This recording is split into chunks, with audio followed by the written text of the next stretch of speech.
ترک تقلید کا نقصان کیا ہے؟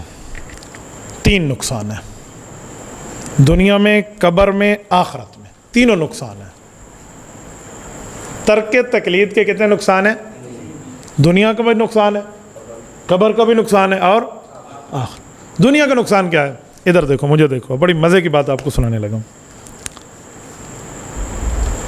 خون دینے سے بندہ بچتا ہے آج کل، خون کی کمی ہے نا، خون دے دو۔ قرآن حدیث میں کہیں بھی نہیں ہے خون دینے سے بندہ بچتا ہے یا نہیں بچتا۔ وہاں یہ ہے خون نکالنے سے بچتا ہے، حجامہ، وہاں خون نکالنے کی بات ہے، خون چڑھانے کی بات کہیں نہیں ہے۔ اب غیر مقلد میرے بھائی کا ابا جی بیمار ہو گیا، یہ ہسپتال لے گیا، ہسپتال والوں نے کہا جی خون دینا پڑے گا، انہوں نے کہا قرآن حدیث ہے کوئی نہیں، حجامے نال ہور ہی کاٹ لاؤ، یہ تو اور بھی نکلوائے گا۔ حالانکہ اس پہ تقلید کرے گا تو مسئلہ ٹھیک ہو جائے گا۔ ماہرین شریعت کہتے ہیں کہ خون اس زمانے میں نکالا جاتا تھا، اس زمانے میں تحقیق یہی تھی کہ خون نکالنے سے صحت ملتی ہے۔ جدید سائنس میں ہے خون چڑھانے سے صحت ملتی ہے۔ اصل ہے حصول صحت، وہ چڑھانے سے ہو یا نکالنے سے ہو، لہٰذا خون چڑھانا جائز ہے۔ اگر تقلید کرے گا تو غیر مقلد کہتے ہیں ہم شرک ہو جاتا ہے تقلید سے، تو ان کا ایمان گیا۔ اور اگر تقلید نہیں کرے گا تو ابا جان گیا، ابا کو خون کی ضرورت ہے نا، ابا گیا، اگر تقلید کیا تو ایمان گیا۔ سن، ایمان بچانا یا ابا بچانا؟ ابا جان بچانا ہے یا ایمان بچانا؟ نمبر 2، دوسری بات بڑی زیادہ سمجھنے والی، انٹرسٹنگ بات ہے، توجہ سے۔ ان کی یاری چل رہی ہے ایک لڑکی سے، لڑکی نے اجازت دے دی بھی نکاح کر لو میرے ساتھ، لیکن فون پر جان جانوں کا چکر ایک دوسرے سے ان کا چل رہا ہے۔ انہوں نے کہا جی فون پہ نکاح کر لو۔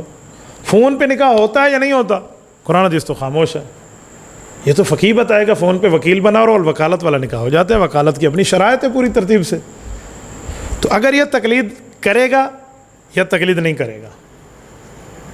اگر یہ تقلید کرے گا وکالت والی، جیسے ماہرین شریعت کہتے ہیں، تو گویا اس کا ایمان گیا، اور اگر تقلید نہیں کرے گا تو اس کی جان گئی، جان جانو، ٹھیک ہے نا؟ میں کہتا ہوں تقلید کر لے، ایمان تیرے سینے کے اندر اور جان تیرے سینے کے اوپر، اتنے تسی بڑی خوش ہو گئے۔ تو دنیا میں نقصان یہ ہے، ہو گیا ترک تقلید کا۔ قبر کا نقصان کیا ہے؟ صحیح بخاری جلد اول کتاب الجنائز، حضرت انس کی روایت ہے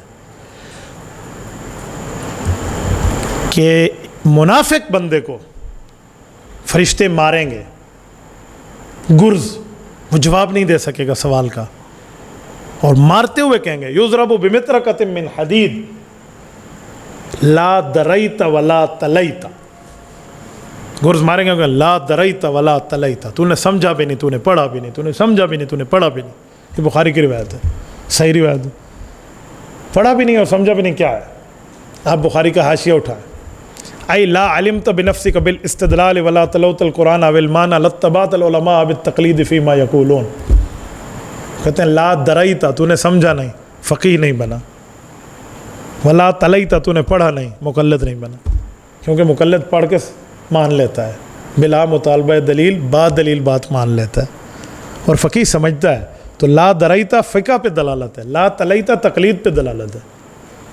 اب وہ منافق ہے تو کافر، کیونکہ ترک تقلید کی کچھ قسم کفری ہے اور کچھ فاسقین والی ہے نا، تو وہاں کفری قسم ہے، لیکن ہے ترک تقلید کا نقصان کہ منافق یا تو سمجھ جاتا، یعنی توبہ طیبہ ہو کر فقیہ بن جاتا تو بچ جاتا، منافق یا تو سمجھ جاتا، مقلد ہو جاتا تو بچ جاتا۔